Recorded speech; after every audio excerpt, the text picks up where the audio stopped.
자, 이번 강좌는 이제 사업에 대한 얘기입니다. 여태까지 용도에 대한 개념에서 전체적으로 본다면 국토의 계획 및 이윤 법률에서 계획 파트에 대한 것을 배웠고, 두 번째는 토지의 적성에 대해서 배웠죠. 용도, 지역, 지구, 구역 이런 말을 배웠지 않습니까? 그러면 이제는 여기에 대한 사업을 가져요. 사업이라는 말은 넓은 의미에서 보면 개발입니다. 그렇죠? 개발인데 그 개발은 공적 개발이 있고 사적 개발이 있어요. 자, 우리가 한번 봅시다. 요 개발이란 말을 썼는데 개발은 공적 개발이 있고 사적 개발이 있습니다. 쉽게 얘기해서 본다면 공적 개발이 우선해요. 그럼 공적 개발이란 말은 다른 말 쓰면 이렇게도 표현할 수 있어요. 도시군 계획 사업이라고 표현할 수 있어요. 그러면 도시군 계획 사업을 우선하니까 일단은 여기에 지장을 초래할까 봐 얘는 일단은 금지를 시켜줘요. 그래서 이것에 지장이 없으면 이 금지를 해제해 줍니다. 그걸 갖다 여러분들 뭐냐면 개발행위 허가라고 그래요. 그러나 이러한 사업의 개발행위, 공적이든 개발행위의 가장 큰 문제점이 난개발입니다. 그럼 이 난개발이 아니냐를 갖다 좌우하는 것이 기반시설이 부족하고 예상되면 난개발이지 않습니까? 그럼 이 같은 기반시설이 부족하고 예상되는 걸 방지하는, 그럼 기반시설이 바로 뭐냐 하는 것을 아셔야 되겠죠. 자, 그러면 기반시설은 7가지 시설군이 있어요. 어떤 시설군이냐? 교통시설군, 공간시설군, 유통공급시설군, 공공문화체육시설군, 방제시설군, 보건위생시설군, 환경기초시설군, 이렇게 해서 7가지 시설군이 있습니다. 자, 여러분들 작년에 시험 문제에 뭐가 나왔냐면 방제시설이 출제된 바 있었죠. 자, 그럼 봅시다. 교통시설이라는 건 도로, 철도, 항만, 공항, 주차장, 자동차 정류장 같은 걸 볼 수 있겠죠. 우리가 도로도 세분하고 철도도 세분화시킵니다. 그 다음에 주차장도 세분화되는 것을 볼 수가 있어요. 자, 이런 것들이 있겠고, 공간시설은 광장, 공원, 녹지, 유원지, 공공공지 이런 것들이 있구나 하는 걸 볼 수 있어요. 유통공급시설, 말 그대로 유통공급 생각해봐요. 공급하는데 어떻게 해요? 나눠주는 것이겠죠. 그러면 거기 보니까 유통업무설비 수도 있죠. 자, 수도는 여기서 상수도를 얘기하는, 그러면 하수도라는 것은 뭘 갖다 있어요? 찌꺼기를 보내는 거겠죠. 환경기초시설하고 구별을 해줘야 되겠구나 하는 것을 아시면 되겠고요. 그 다음 전기가스, 열공급설비, 방송통신, 공동구, 지하에 매설하게 하는 거, 시장이 있겠죠. 이런 것을 유통공급시설이라고 하고, 공공문화체육시설이라는 것은 우리가 쓸 때 학교, 운동장, 공공청사, 문화시설, 체육시설, 자, 이런 것을 볼 수 있습니다. 그 다음 방제시설, 재예방과 관련된 거죠. 하천, 바로 유수지, 저수지, 물을 가두는 곳, 저수지, 방화, 방풍, 방수, 사방, 방조 설비를 얘기하고, 보건위생시설은 좀 나쁜 뜻일 것 같이 생각하지 말고 여러분 편하게 생명시설을 보내는구나 볼 수 있어요. 화장시설, 공동묘, 봉안시설.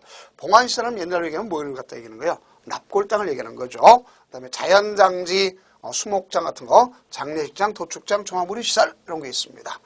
환경기초시설은 찌꺼기를 보내는 거죠. 찌꺼기. 그래서 하수도 폐기물 처리시설, 수질 오염 방지시설, 폐차장 이런 것들이 기반시설이구나 하는 것을 이해하시면 되겠습니다. 그럼 여러분 난개발이라는 말은 말 그대로 기반시설이 부족하고 예상되면 무슨 개발이다? 난개발이다 하는 것을 여러분들 이해를 해두시면 되겠구나 하는 걸 볼 수 있어요. 자, 그러면 이제 그 다음에 이 기반시설이라는 관점을 갖다 머릿속에 꼭 명심해두고, 두 번째는 이제 개발행위 허가다 하는 걸 볼 수 있는데요. 자, 봅시다.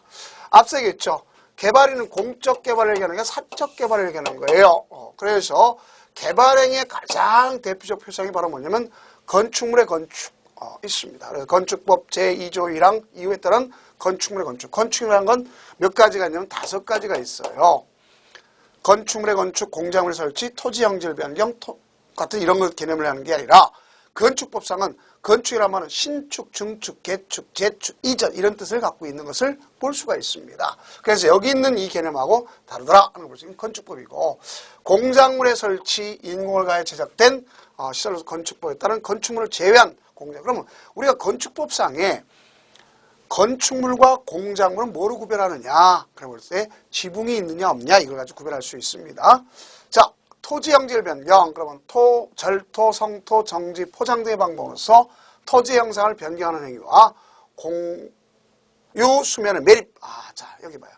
공유 수면을 매립한다 하는 것은 바다 같은 걸 매립하는 걸 볼 수 있겠죠. 자, 그 다음에 여기 봐요. 경작을 위한 형질 변경은 제외다.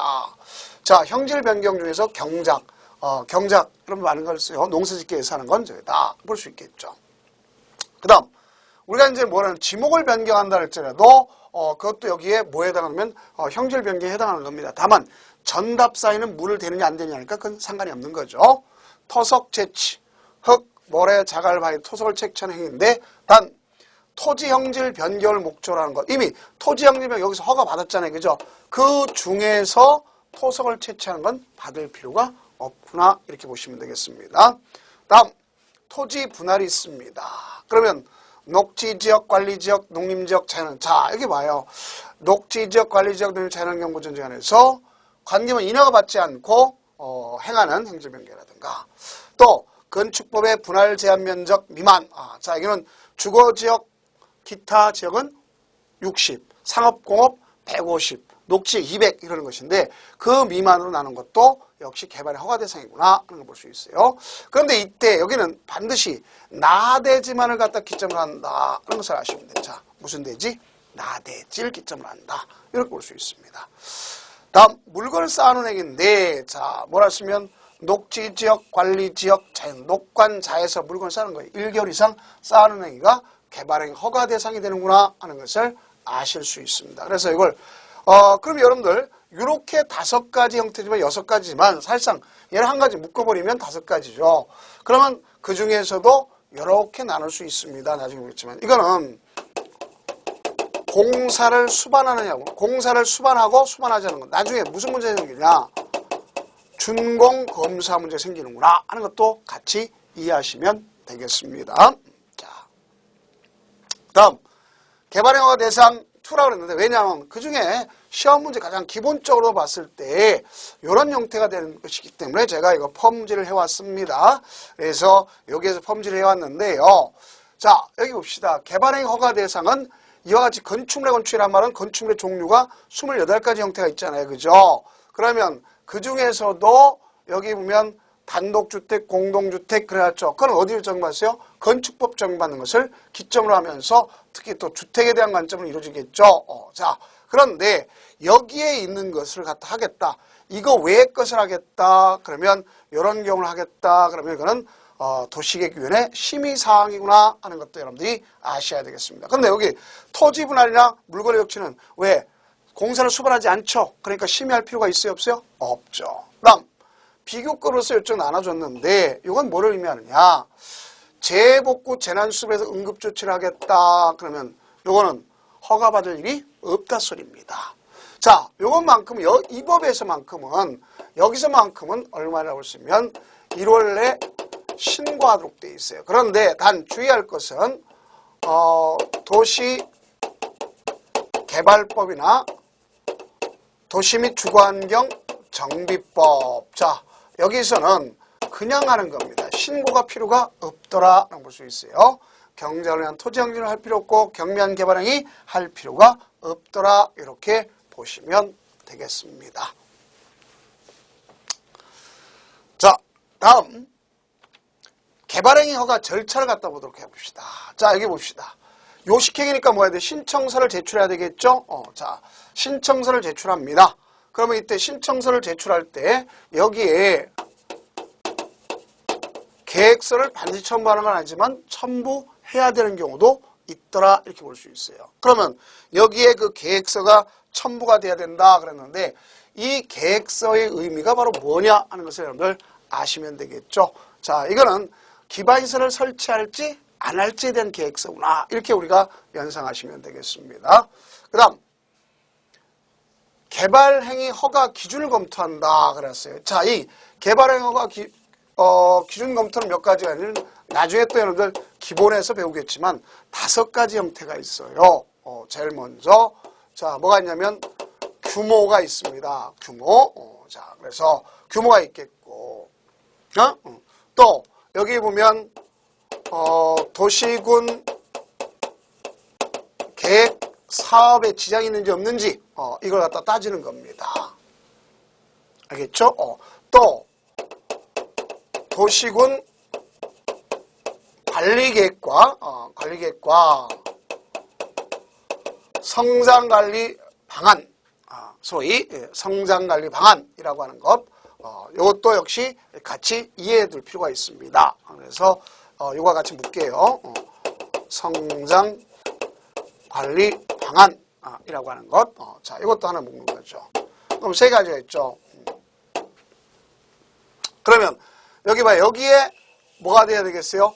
배치되면 안 되고 요거에 지장하면 안 되겠죠. 그렇죠? 그다음에 자연 경관과 조화를 이루어야 되겠죠. 조화. 그럼 마지막으로 볼 수 있는 게 바로 뭐냐 봤을 때 기반시설이 확충 계획이 있어야 되겠죠. 그러면 이런 것에 적합할 때 허가권자가 오케이라는, 그럼 그 중에서 이렇게 봐요. 도시군계획 사업에 지장을 주는지 안 주는지 알아보기 위해서 도시군계획 사업자와 의견 청취해야 되겠죠. 자, 그러면 이렇게 해서 처리를 해주는데 이 처리 기간은 며칠이면 15일입니다. 15일 안에는 협의 심의 기간은 뭐가 된다면 제외가 된다 하는 것도 아셔야 되겠어요. 그러면 이때 처리는 허가해 줄 수도 있고 불허가해 줄 수 있고 조건부 허가해 줄 수도 있구나 볼 수 있어요. 그럼 이때 조건부 허가 때는 이행 보증금이 필요하다 하는 걸 알 수 있겠고, 이행 보증금은 나중에 준공검사 받았으면 즉시 반환해 주는 것을 알 수가 있다. 여기까지 여러분들이 공부하시면 되겠습니다. 이것이 안에 개발행위의 일반적인 큰 틀이구나 하는 것을 이해하시면 되겠습니다.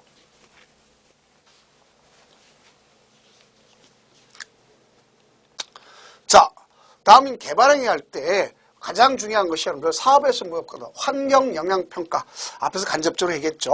자, 그래서 환경정책 그 기본법 또는 환경영향평가법에서 하도록 되어 있어요. 그럼 여기 보면 사전 환경성 검토가 있고 환경영향평가가 있습니다. 요거는 위에 거. 그럼 여기는 행정계획에서는 보전지역을 개발할 때 필요한 거죠. 그러면 특히 행정계획에서 전략 환경영향평가를 하도록 되어 있어요. 개발계획 기본계획에서. 네, 보전지역을 할 때는 소규모 환경영향평가 받도록 되고, 대규모 개발할 때는 환경영향평가를 받도록 되어 있다 하는 것을 볼 수가 있습니다. 이런 것도 한번 여러분들이 자세히 좀 생각해 보는 것이 옳은 방법이구나 하는 것을 아실 수 있어요. 자, 그 다음 앞서 이렇게 하다 보니까 그 개발행 허가 기준이 있습니다. 기준은 뭐가 있냐면 개발할 수 있는 시가화 용도가 있겠고 유보 용도가 있고 무슨 용도가 있어요? 보존 용도가 있구나 하는 것을 아실 수 있어요. 그러면 이 시가화 용도가 있고 유보 용도가 있고 보존 용도가 있는데, 자, 여기 보면 시가화 용도라고 하는 것은 토지 이용, 건축물의 용도, 건폐율 높이 등에 대한 용도 지역에 따라서 개발행위 허가의 기준을 적용하는, 자, 무슨 지역? 주거지역. 자, 우리가 봤을 때 주거지역, 상업지역, 공업지역. 자, 개발의 포인트를 하는 곳이겠죠? 그러니까, 주거지역, 상업지역, 공업지역을 기점으로 하는 게 시가화 용도구나. 그러니까 기개발지야. 그죠? 그러니까 여기는 개발을 유도하는 지역이기 때문에 기반시설 적정성, 또 환경에 미치는 영향, 이런 거에서 최소화하도록, 그러니까 개발하지만 최소화하도록 하는 곳이 바로 여기다 볼 수 있어요. 두 번째, 유보 용도다. 그러면 도시계획 심의를 거쳐요. 자, 위에는 심의가 없죠. 보존 용도 도시계획 심의를 거쳐요. 그럼 여기는 때로는 강화도 하고 때로는 완화시켜주는 겁니다. 근데 여기는 뭐가 말씀? 때로는 강화하는 보존 용도이기 때문에, 그러면 여기는 계획관리지역, 생산관리지역, 자연환경. 그래서 우리가 쓸 때 요 세 가지가 대표적인 겁니다. 그래서 계획관리지역, 생산관리지역, 자연녹지. 그 다음 보존 용도는 말 그대로 자연환경 보존지역, 녹지 중에 생산녹지와 보존녹지가 있다. 여긴 개발보다 보존이기 때문에 타당성, 기반시설 적성성 이런 모두 가서 최소로 고려해야 되겠죠. 그래서 우리는 이렇게 나눠간다 볼 수 있어요. 그래서 시가화 용도, 유보 용도, 보존 용도 이렇게 볼 수가 있지 않습니까? 자, 다음 이제 개발행위 말고 아까 공적 사업이 있다 그랬죠. 공적 사업을 무슨 사업이라 한다 그랬어요? 여기 봅시다. 도시군 계획시설 사업을 공적사업이라고 해요. 그럼 공적사업인데 그 예상되는 것은 뭐라요? 도시군 계획시설 뭐라 그래요? 부지라고 했죠. 그럼 여기 보면 왜 이걸 갖다 하는 거냐면 도시군 계획시설과 도시군 계획시설 사업하는 데 있어서 자, 여기 가장 중요한 재원 아닙니까? 그럼 도시군 계획시설이 된다는 걸 이미 배웠죠. 기반시설 중에서 계획이 나와야죠. 도시군 관련 결정된 시설을 도시군 계획시설이라고. 그럼 자, 이게 되기 위해서는 이거 되기 위해서는 뭐가 됐어요? 자, 여기 기반시설 중에서 이만한 기반시설 있잖아요. 그중에 요게 도시군 계획시설이에요. 자, 뭐로 되느냐? 도시군 관리 계획으로 결정된 거. 도시군 계획 시설인데 이거는 계획으로 결정된 거예요. 계획. 무슨 계획? 도시군 관리 계획으로 결정된 시설. 자, 여기서 보면 가장 포인트 결정된 시설 얘기하는구나. 이렇게 보시면 돼요. 자, 그럼 여기 보면 이거는 결국 된 시설로서 자, 1구 안전센터. 자, 이게 이제 어디 거냐 부천 시청 거예요. 그래서 그걸 제가 거기서 펌질 했으니까 자료 제출 출처 가르쳤습니다. 자, 그러면 119 안전센터 공항 본동했다 이렇게 하겠다 하는데 국공유지 이렇게 되고 사유지가 이 정도 들어간다. 토지 소유자 몇 명이다 이렇게 나왔잖아요. 그럼 역사공원, 주제공원, 생태문화공원, 열린공원 다 뭐죠? 도시군 계획시설 아닙니까? 도시군 관리 결정돼야 되겠죠? 사적 개발이 아니지 않습니까? 그러면 이와 같이 도시군 계획시설 사업을 해야 된다면 그 부담 면적 있잖아요. 사학시행자 부담하는 면적. 자, 이게 있고. 그럼 여기에 대해서 어디를 어떤 쪽으로 다 가져갈 것이냐 하는 것에 대한 이와 같은 뭐 이제 그림 같은 걸 볼 수 있겠죠. 이게 도시군으로 결정된 거죠. 그죠? 그 중에서 여기 1번, 이게 뭐예요? 119 안전센터. 그렇죠? 이렇게 되면 잘 안 보이겠지만 여기 보면 여기 1번 있고 2번 있죠? 또 2번도 보면 역사공원, 고강근린공원. 그다음에 3번 보니까 주제공원. 4번 보니까 생태공원. 5번 보니까 그 서울 양천구에 열린공원 이런 형태로 다 규정한 것은 뭐가 도시군 관리 결정돼야 되는 겁니다. 이런 걸 도시군 계획시설이고 왜 부지냐? 예산이 없기 때문에 부지가 되는 거예요. 뭐가 없기 때문에? 예산이 없기 때문에 이렇게 보시면 되겠습니다. 자, 다음 이제 이 도시군 계획시설 부지랑 도시군 관리 결정된 시설이다 하는 걸 꼭 명심을 해두시기 바랍니다.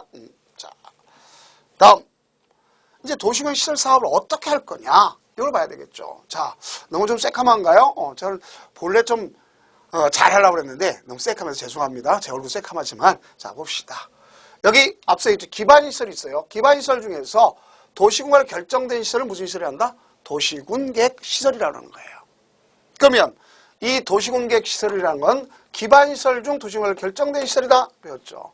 그걸 설치하면 도시군관리계획 하는 게 원칙이고 국토교통부를 하는 게 할 수 있어요. 보상은 따로 법률을 정하는 거고 관리는 이 법이나 다른 법에 의해서 이루어진다 볼 수 있어요. 그럼 여기서 도시군 계획 시설 사업을 보면 기반시설 중 도시군으로 결정된 시설을 갖다가 도시군 계획 시설을 그걸 설치하고 정비하고 개량하는 사업이구나. 무슨 사업? 설치, 정비, 개량하는 사업을 얘기한다 볼 수 있어요. 그럼 하려면 재원 조달이 돼야 될 거 아니에요. 그걸 갖다 규정한 법을 무슨 법? 단계별 집행계획이라고 하는구나. 알 수 있어요. 무슨 계획? 단계별 집행계획. 자, 그러면 거기엔 재원 조달 보상계획이 들어간 게 단계별 집행. 그럼 수립과 공고가 단계가 돼 있고 3년을 기점으로 해서 3년 이전에 하면 1단계, 3년 이후에 하면 2단계 이렇게 되는 거예요. 가설건축과 관련이 깊습니다. 다음 보상이 되면 사업을 시행해야 되겠죠. 그럼 누가 있어요? 시행자. 행정청 있고 비행정청이 있구나 하는 것을 여러분들 알 수 있겠죠. 그래서 행정청, 비행정청이라면 요건을 갖추고 있어야 돼요. 면적의 얼마? 3분의 1을 소유하고 총수의 2분의 1 이상 동의를 얻어야 된다 볼 수 있어요. 그러면 실시계획, 구체계획 아닙니까? 누가 작성해? 시행자가 작성하고 작성했다면 국토장관이 지정했으면 국토교통장관이 인가받고 또 시도사가 지정했다면 대주시행자였던 그 사람한테 인가받는 거예요. 그러면 사업을 시행할 때 분할시행, 관계손이 무료람, 토지 등의 수용 사용할 수 있겠고 국공유지 처분 제한을 받습니다. 위반은 무효가 되고 준공검사는 누구한테 받느냐? 인가권자와 준공검사권자가 다르다는 것도 조심해 줘야 됩니다. 이거는 시도사가 있고 대도시 시장이 있구나 하는 걸 볼 수 있어요. 자, 그 다음 여기 보면 이것에 반한 것이 개발행위 금지다 볼 수 있어요. 자, 여기 보면 시설 부지에 대해서 구제하는 방법이 있습니다. 그럼 구제하는 방법을 보면, 자, 2년 이상 미집행됐다. 그러면 거기에 대해서 단계별 집행이 수립되거나 수립되지 않았다. 미수립됐고 수립되었다. 1단계, 아까 1단계는 3년 이내. 그럼 3년 이후에 한다는 건 1단계 속하지 않았다는 게 3년 이후에 하는 건 임시행위로 날 거 아니에요. 개발행위 허가받아서 가설 건축물 건축할 수 있어요. 무슨 건축물? 가설 건축물. 그러고 나서 사업 예정 3개월 복구하고 가설 건축물뿐만 아니라 공작물, 개축, 재축 이런 토지 형질 변경을 할 수가 있는 겁니다. 그다음 10년 미집행됐다. 지목이 돼. 제가 빠른 글씨를 했죠. 지목이 돼인 경우는 뭐로 갔다면 매수 청구를 하는 거예요. 무슨 청구? 매수 청구. 그래서 6월 내 매수입을 통제하고 그로부터 2년 내 협의 매수하는 거. 매수할 때는 현금, 예를 들어 채권, 누구만? 지방자치단체만. 원하는 경우에 할 수 있어요. 또한 비업무용 토지로서 3천만 원 초과 시 초과분에 대해서 할 수도 있구나 하는 것을 알 수가 있어요. 그럼 이때 6월 내 매수를 통제하지 않았다는가? 협의 매수하지 않았다. 그러면 개발행위 허가받아서 다 3층 이하입니다. 3층 이하의 단독주택, 3층 이하의 1종 근생, 3층 이하의 2종 근생, 2종 근린생활 시설에서 단란주점, 안마실소, 노래연습장, 다중생활. 단란하게 안마 받고 노래하고 다중생활하는 거. 이거 다중생활이죠. 고시원년을 하면 이렇게 해서는 되지 않는다. 그걸 볼 수 있습니다. 그다음 10년 이상 미집행됐는데 그러면 의회에다 보고하도록 돼 있어요. 그럼 최초 보고하고 2년마다 보고하는 거예요. 그럼 이때 접수일부터 90일 내 서면으로서 해제 권고를 하는 거예요. 그럼 권고했다면 이 해제 결정은 도지사가 해주는 겁니다. 그러면 여기 봤을 때 해제 결정은 또 6개월 내 소멸할 수 있고 소명, 나 이거 못 해제하겠습니다. 할 수 있는 거고 1년 내 해제 결정하도록 되어 있습니다. 그 다음 마지막 네 번째는 20년 이상 미집행됐어요. 네. 그러면 20년이 경과된 다음날 실효가 됩니다. 그럼 내용은 고시하도록 되어 있다. 자, 지금까지 뭐를 설명했어요? 도시군 계획, 무슨 사업? 시설, 사업에 대한 개념을 설명한 것이구나 하는 것을 여러분들이 이해를 해주시기 바랍니다. 자, 그렇다면 이 도시군계획시설 사업에 대해서는 제일 먼저 이렇게 아까 처음에 했던 기반시설 머릿속에 알고 해야 되겠죠? 도시군관리 결정돼야 된다는 거, 그럼 뭐 도시군계획시설이 된다는 거 꼭 포인트를 잡아주세요. 자, 여기서 시험들이 꼭 나오는 건 지목이 돼인 경우와 또 10년 이상 미집행됐다 의회에 보고하고 해제 권고할 수 있다는 것, 20년의 경우는 다음날 실효가 된다는 거 가장 키포인트입니다. 매년마다 문제 꼭 출제되니까 반드시 숙지해 두시기 바랍니다. 이 내용은. 자, 그 다음 이제 국토의 계획 및 마지막 파트가 바로 뭐로 되어 있냐면 토지거래 허가구역으로 되어 있어요. 자, 이 토지거래를 갖다 허가한다 그러면 토지공개념에서 나온 거예요. 왜냐하면 우리가 갔을 때 이 갑과 을이 있다, 이 땅이 있다. 그럼 땅이 여기가 지금 투기성이 있다면 이걸 지정하는 자가 누가 되냐면 국토교통부 장관과 시도사가 지정합니다. 그래서 자, 이거는 걸친 경우는 무조건 국토교통부 장관이 해요. 알겠죠? 무조건. 예를 들어서 우리가 구로와 금천구가 걸쳤다. 여기 봅시다. 여기 구로고요. 여기가 금천구. 이렇게 걸쳤더라도 이거는 국토교통부 장관이 하는 거예요. 그런데 예를 들어서 여기 있는 구로구 안에서 하겠다 그러면 서울특별시장이 하는 거예요. 또 만약에 서울 경기도 자 안양시 만안구에다 하겠다 그러면 이거는 도지사가 하는 겁니다. 같은 도인 경우는. 그 일부는 시도지사가. 자, 그래서 투기성이 일어날 것 같다 그러면 그 지역을 토지를 허가구역으로 지정했죠. 허가구역으로 지정할 때는 자 여기 구역을 지정 위반한 건 이 사람들 하고 중앙이나 지방도시 심의를 거쳐요. 그래서 공고하고 통보하는 겁니다. 그럼 이때 지역, 기관 등을 갖다 지정해서 통보하면 나중에 7일 뭐였어요? 7일간 공시. 그러니까 7일 이상 공시해야 되겠죠. 15일간 열람할 수 있도록 하는 겁니다. 자, 그럼 이 절차는 지정 절차죠. 해제 절차도 지정 절차와 같다 볼 수 있어요. 그러나 재지정 절차는 좀 틀려요. 재지정 절차는 기본 강의에서 하겠지만 재지정 절차는 의견 청취가 있어요. 심의 전에 이 심의 전에 의견 청취가 있구나. 그래서 요새는 풀어주고 있는 추세지만 지금 여기 시도의 해제 재지정 면접 갔다 보면 대개 이제 기존 국토교 지정에서 허가 구역이 더 이상 없다는 걸 볼 수 있어요. 대개 보면 이런 형태로다 해제 현황이 됐더라 하는 걸 볼 수가 있습니다. 그래서 서울은 대개 요 정도 제곱킬로미터잖아요. 그죠? 요 정도 해제 현황이 나타나는 거예요. 예전보다 많이 해제됐구나 하는 것을 알 수 있겠죠. 자, 그럼 이때 이 허가라고 하는 것은 허가가 아니라 인가입니다. 왜냐하면 갑과 을이 계약을 체결할 때 만약에 서울시 같으면 서울특별시장한테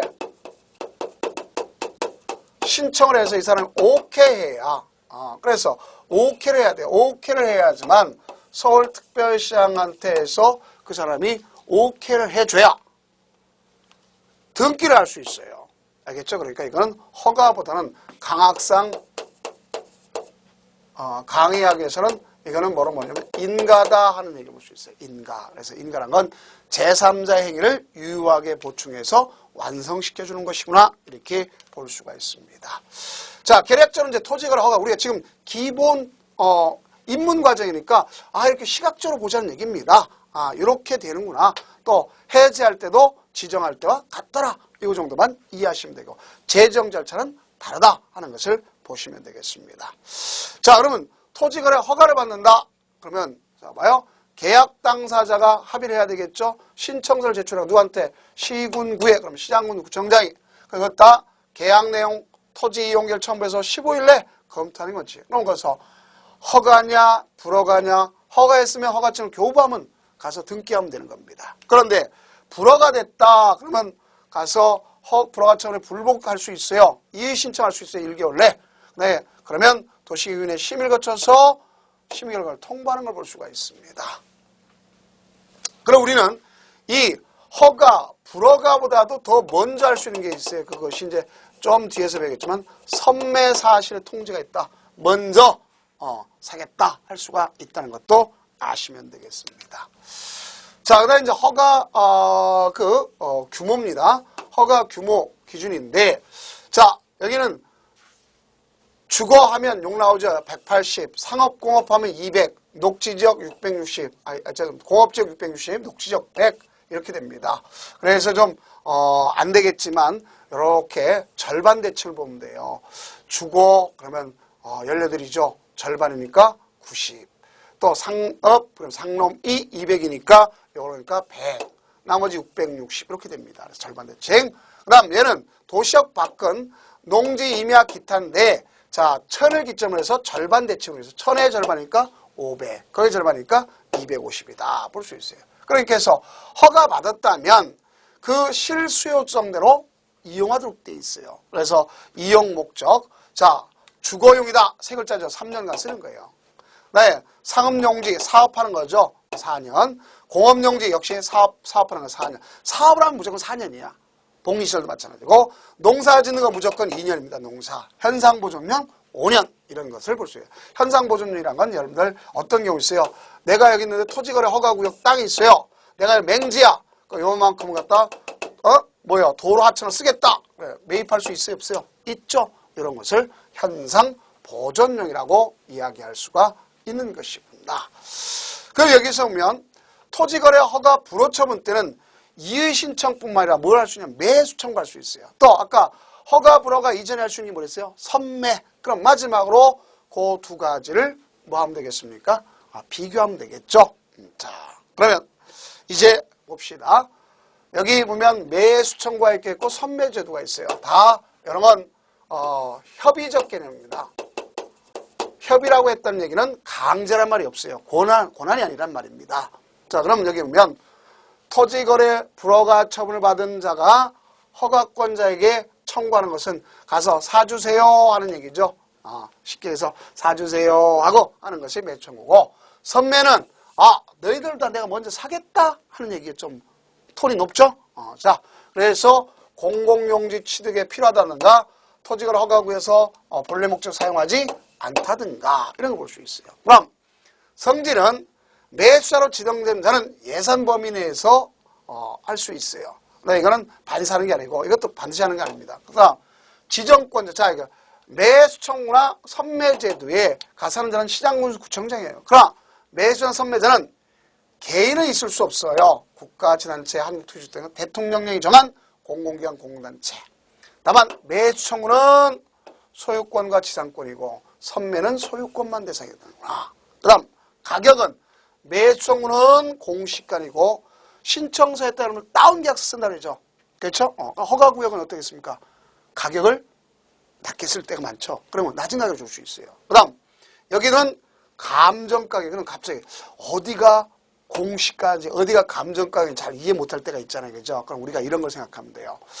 학교 다닐 때 단체로 손등 맞을 때가 있어요. 참 아프긴 아프죠. 그런데 어떻게 선생님도 사람인지라 처음과 끝까지 강도 같게 해서 틀리겠어요? 그럼 어떻게 합니까? 제일 먼저 맞는 게 기분 나빠 솔직히. 감정 썸빵 맞으면 감정 상하는 거야. 그래서 제일 끝에 가면 그것도 거기서부터 먼저 때리죠. 자 이렇게 들어볼 수 있어요. 그래서 선매는 감정 상하구나 이렇게 생각하시면 되겠습니다.